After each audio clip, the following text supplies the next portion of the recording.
Alright, so I have a bit of a dilemma here. Firstly, this microphone is broken, so I can't use it. Secondly, I need a gauge pod. Well, a gauge pod that holds two gauges, but it's one thing. So yeah, let's see what we can do.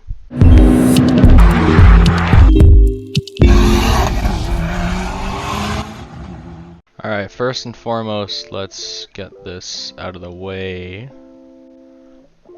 That seems about good. I'll leave it like that, actually. Alright, so what we want to do is head into our 3D modeling software. We want, at the essence of it, we want a gauge pod. And gauges are about 52 millimeters, plus or minus a bit. So naturally, we're gonna start off with holes that are 52 millimeters. If we want an outer thickness, like an outer thickness of about 2 millimeters. Next, what we're gonna do is a little bit of extruding. So I think I need them. I have my calipers here. Let's go for about 4 centimeters. 40 millimeters. So this is going to be a slightly different style of video than what you're used to seeing on my channel. I don't think everybody's going to find it entertaining, but for those who do follow me on a regular basis, I think you'll find it very interesting to see all the time and effort that goes into making these videos and seeing what goes on a little bit behind the scenes. Alright, so right now these are offset. How am I going to connect them? This is going to be a much more laid back video than what you're used to seeing on my channel. There's going to be a lot of fast-forwarded demonstrations on what I'm doing, with the occasional unmute to explain what I'm doing. With that being said, I hope you enjoy.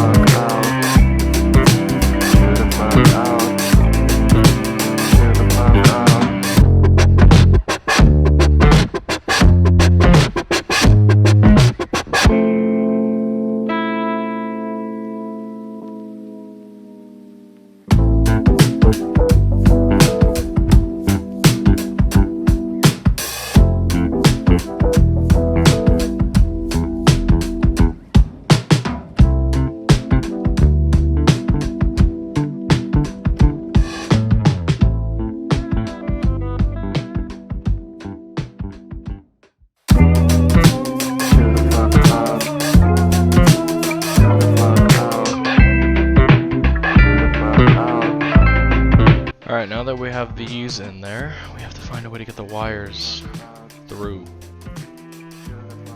And I'm thinking that we should just run the whole bottom part. Just the whole bottom part as one assembly.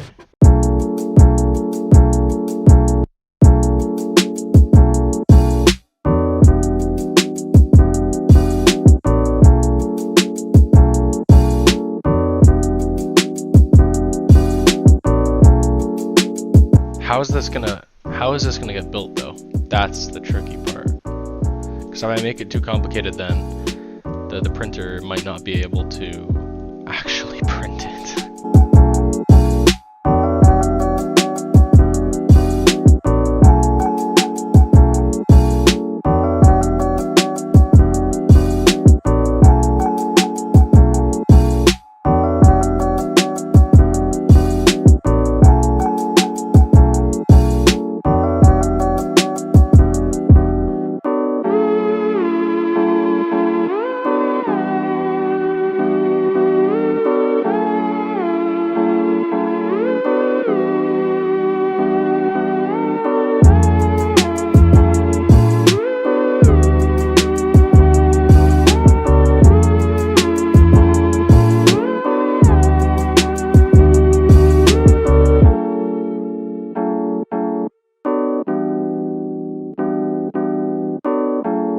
Now how tall do I want it to stand?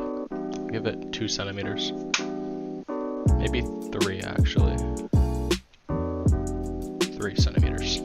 This is already going to be very difficult to print. I can already see it happening.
save it as an STL file.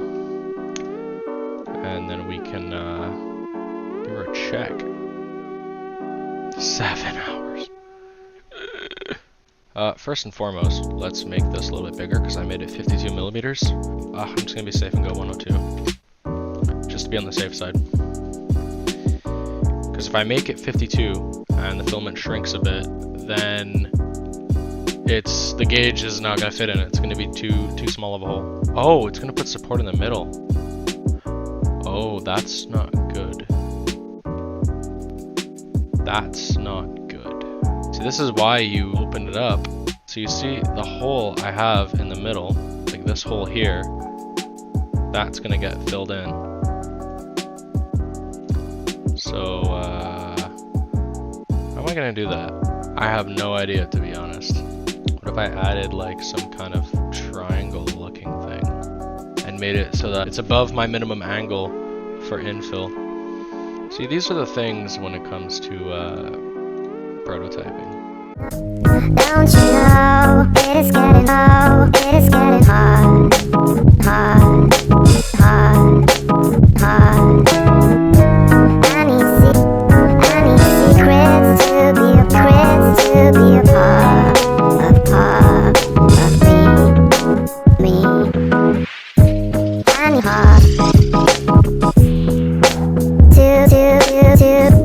I need hard.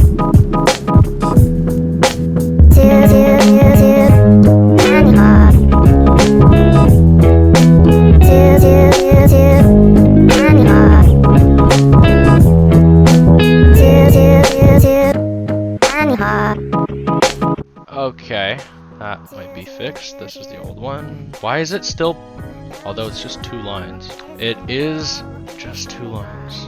I wonder what those angles are. What if I do this? Is that gonna be enough? That better be. I think it is. That should be good. Are you joking? Oh, that's dumb. Oh.